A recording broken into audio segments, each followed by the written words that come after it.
جو لوگ یہ چاہتے ہیں جائز طور پہ کہ اللہ تبارک تعالیٰ لوگوں کے دلوں میں ان کے لیے محبت پیدا فرما دیں، تو وہ یہ ہے کہ سورہ آل عمران آیت نمبر 31، اچھا اس کو ہاں جی آیت نمبر 31، تو اس کو انشاءاللہ پڑھنا شروع کر دیں روزانہ 313 مرتبہ، اللہ تبارک تعالیٰ مہربانی فرمائیں گے۔ یہ ان لوگوں کے لیے بھی جو کہتے ہیں ہماری دکانیں نہیں چلتی، جن کا پبلک وہ ایک اٹریکشن ہوتا ہے روزانہ کی بنیاد پہ، تو وہ بھی یہ کر سکتے ہیں، ان کو اس میں بہت فائدہ ہوتا ہے۔ اسی طرح سے جو ہمارے اینکر پرسن ہیں، آپ کے بھی بڑا کام آئے گا یہ، اس کا انشاءاللہ پڑھنا شروع کریں 313 بار، دیکھیے اللہ تبارک تعالیٰ کیسے دلوں میں محبتیں پیدا فرماتے ہیں انشاءاللہ۔ صحیح انشاءاللہ۔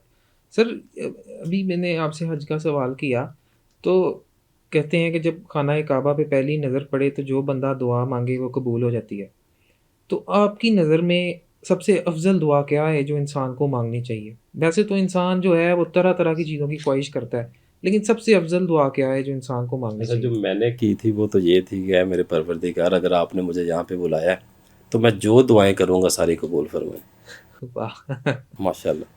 تو کوئی ایسے کر دینا چاہیے انشاءاللہ، پورا پیکج لینا چاہیے، پھر 21 دن کا 28 دن کا جتنے دن کے لیے آپ گئے ہوتے ہیں۔ تو اس میں یہ ہے کہ جب اللہ تبارک تعالیٰ آپ کو بلا لیتے ہیں اپنے در پہ، تو دیکھیں یہ کوئی چیز وہ ایسی تو نہیں ہے جو ہمیں کتابوں سے ملے، لیکن یہ ہے کہ ہر مسلمان کا ہوتا ہے ایک اپنا عشق ہوتا ہے، اپنی محبت ہوتی ہے، اپنا ایک طریقہ کار ہوتا ہے، تو دعائیں کرنی چاہیے۔ جو بندہ ادھر چلا جاتا ہے وہ جاتا ہی دعاؤں کے لیے، عبادت کے لیے، اللہ کی خوشنودی کے لیے۔ ہر بندے کی خواہش ہوتی ہے کہ ہم اللہ تبارک تعالیٰ کے گھر کی زیارت کریں، جس کی طرف دیکھ کے ہم ساری عمر سجدہ ریز ہوتے ہیں۔ الحمدللہ نماز میں ہمارے ہر وقت ہمارے ذہن میں ہوتا ہے، اور اس کو اپنی آنکھوں کے سامنے دیکھنے کا کس کا دل نہیں کرتا۔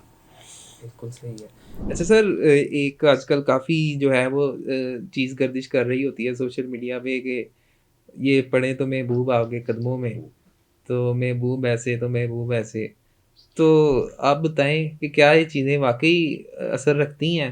اور اثر رکھتی ہیں تو کیا کوئی ایسا وظیفہ ہے کہ اگر آپ کسی سے محبت کرتے ہیں تو وہ بھی جو ہے وہ آپ سے کرنے لگ جائے آپ کے اس وظیفے کی برکت؟ دیکھیں یہ تو ایسے ہی بس آج کل سمجھ لیں گے ٹرینڈ چلا ہوا ہے، جس کو ویوز چاہیے وہ لکھ دیتا ہے جی محبوب قدموں میں۔ محبوب قدموں میں۔ غلط باتیں، ایسے نہیں ہونا چاہیے۔ یہ دراصل اشارہ کرتے ہیں تسخیر کے اعمال کی طرف، اچھا تسخیر کے اعمال کی طرف۔ اب اس کا جو بیسک ایجنڈا ہوتا ہے، جو بزرگان دین کو عنایت ہوتی ہیں، وہ اپنے چاہنے والوں کو عنایت فرماتے ہیں، اس کا مقصد یہ ہوتا ہے کہ خلق خدا اللہ کے اس بندے کی طرف رجوع کرے، اس کی طرف رجوع کرے، اور وہ ان کی انگلی پکڑ کے ان کو اللہ کے حضور پیش کر دیں۔ اچھا لیکن اس کو ذاتیات کے لیے استعمال کرنا کہ جی یہ عمل کر لیں، میں نے دیکھا بہت سارے لوگوں کو، یہ عمل کر لیں آپ محفل کا چاند بن جائیں گے، یہ ہو جائے گا، وہ ہو جائے گا۔ دیکھیں یہ بے شک ان چیزوں میں تاثیر ہے۔ اب اس میں جو غلط لوگ بیٹھے ہوں ہماری سوسائٹی میں، وہ بڑا اس کو متنازعہ بنا رہے ہیں، کیونکہ ان کا وہ مدد لیتے ہیں شیطان سے۔ ٹھیک ہے، جو قرآن پاک ایسے اعمال ہیں الحمدللہ اس میں الہی بھی ہیں، جن کو پڑھنے سے اللہ تبارک تعالیٰ آپ کے اندر آپ کی شخصیت میں نخار پیدا فرما دیتے ہیں، لوگ آپ سے محبت کرنا شروع ہو جاتے ہیں۔ لیکن اس کو غلط نیت سے استعمال کرنا اور اس طرح سے کرنا وہ بہت غلط بات ہے، اس کی نہ ہم اجازت دیتے ہیں کسی کو۔ سر یہ حج ہے تو یہ بات بڑی مشہور ہے اور ہے بھی ایسا ہی کہ اللہ کا جب تک بلاوا نہ آئے تو بندہ جو ہے وہ نہیں جاتا، لیکن ہم نے یہ بھی سنا ہے کہ آپ کے پاس کوئی ایسا وظیفہ ہے جو آپ لوگوں کو بتاتے ہیں اور جس سے جو ہے وہ بندہ کرے تہے دل سے تو بلاوا آ جاتا ہے، کائنڈلی وہ ذرا۔ دیکھیے عفان صاحب، یہ اب دلوں کے معاملات ہیں، محبت کے معاملات ہیں۔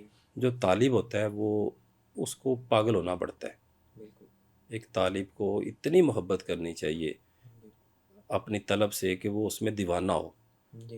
تو جب آپ کی یہ تڑپ اس حد تک پہنچ جاتی ہے تو وہ تو 70 ماؤں جتنا پیار کرتا ہے۔ بالکل ایسا ہی ہے۔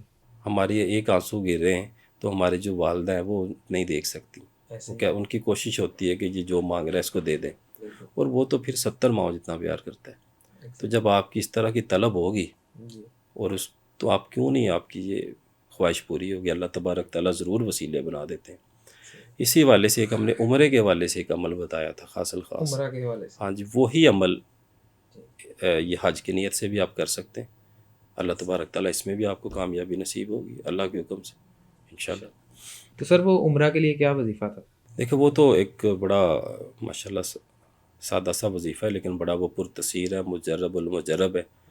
پہلے بھی ہم اس کو بیان کر چکے ہیں کہ کسی بھی مزار شریف پہ جا کے، فار ایگزامپل جو لاہور کے رہنے والے ہیں وہ حضرت علی حجویری رحمۃ اللہ علیہ کے مزار اقدس پہ جا کے ادھر 2 رکعت نماز نفل ادا کریں، اس کا ثواب حضرت داتا علی حجویری رحمۃ اللہ علیہ کی طرف سے حضرت بی بی پاک دامن سلام اللہ علیہ کی بارگاہ میں پیش کر دیں، ٹھیک ہے، اور نیت یہ کریں کہ اللہ میں نے عمرہ کہ اللہ تعالیٰ مجھے سعادت عنایت فرمائیں، میں نے پیاری امی جان حضرت بی بی رقیہ سلام اللہ علیہ، حضرت بی بی پاک دامن سرکار، ان کی طرف سے عمرہ ادا کروں گا میں، بس یہ منت مانگ لیں اور آ کے گھر آ جائیں۔ دیکھیں اللہ تبارک تعالیٰ آپ کے کیسا وہ وسیلہ بناتے ہیں اس حوالے سے۔ جو لوگ لاہور میں رہنے والے نہیں ہیں، وہ کراچی میں ہیں، تو ادھر جو بھی آپ کے بزرگ ہستی ہے پاس، جیسے عبداللہ شاہ غازی سرکار ہے، 7 شریف ہے، آپ ادھر جا سکتے ہیں۔ جو ناروال والی سائڈ پہ رہتے ہیں، وہ پیر جماعت علی شاہ صاحب سرکار ہمارے مرشد کریم کی بارگاہ میں پیش ہو سکتے ہیں۔ اسی حوالے سے ہمارے ماجد رحمۃ اللہ علیہ کے مزار شریف کا جن کو پتہ ہے وہ وہاں پہ بھی جا سکتے ہیں، اس نیت کے ساتھ۔ اللہ تعالیٰ مہربانی فرماتے ہیں۔ انشاءاللہ انشاءاللہ۔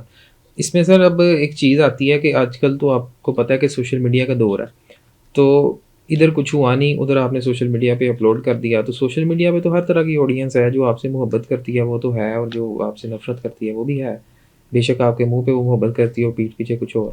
تو حسد سے بچنے کے لیے کوئی طریقہ آپ بتا دیں، کیونکہ آج کل دور ایسا ہے کہ پتہ کوئی نہیں ہے کہ کون آپ کی کامیابی دیکھ کے خوش ہو رہا ہے اور کون حسد کر رہا ہے۔ دیکھیے ان کا یہ کہ میں نے ایک وظیفہ بتایا ہوا سورہ فیل کے حوالے سے، سورہ فیل کو روزانہ کچھ بھی نہیں 41 ٹائم صرف اس کو اپنے ورد میں رکھنا شروع کر دیں، اس نیت کے ساتھ کہ جو بھی ہمارے حاسدین ہیں اللہ تعالیٰ ان کو ہمیں ان کے شر سے محفوظ رکھیں، صرف اس نیت سے۔ جو لوگ زیادہ پڑھ سکتے ہیں وہ 72 ٹائمز پڑھ لیں، جو اس سے بھی زیادہ پڑھ سکتے ہیں 111 مرتبہ پڑھ لیں۔ اللہ تبارک تعالیٰ آپ کو ان کے شر سے محفوظ رکھیں گے انشاءاللہ۔ انشاءاللہ۔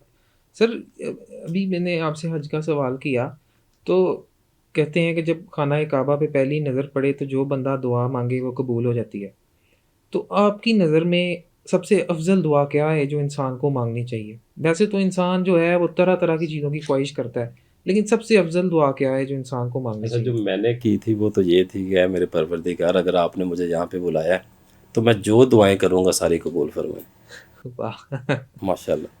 تو کوئی ایسے کر دینا چاہیے انشاءاللہ، پورا پیکج لینا چاہیے پھر 21 دن کا، 28 دن کا، جتنے دن کے لیے آپ گئے ہوتے ہیں۔ تو اس میں یہ ہے کہ جب اللہ تبارک تعالیٰ آپ کو بلا لیتے ہیں اپنے در پہ، تو دیکھیں یہ کوئی چیز وہ ایسی تو نہیں ہے جو ہمیں کتابوں سے ملے، لیکن یہ ہے کہ ہر مسلمان کا ہوتا ہے ایک اپنا عشق ہوتا ہے، اپنی محبت ہوتی ہے، اپنا ایک طریقہ کار ہوتا ہے، تو دعائیں کرنی چاہیے۔ جو بندہ ادھر چلا جاتا ہے وہ جاتا ہی دعاؤں کے لیے، عبادت کے لیے، اللہ کی خوشنودی کے لیے۔ ہر بندے کی خواہش ہوتی ہے کہ ہم اللہ تبارک تعالیٰ کے گھر کی زیارت کریں، جس کی طرف دیکھ کے ہم ساری عمر سجدہ ریز ہوتے ہیں۔ الحمدللہ نماز میں ہمارے ہر وقت ہمارے ذہن میں ہوتا ہے، اور اس کو اپنی آنکھوں کے سامنے دیکھنے کا کس کا دل نہیں کرتا۔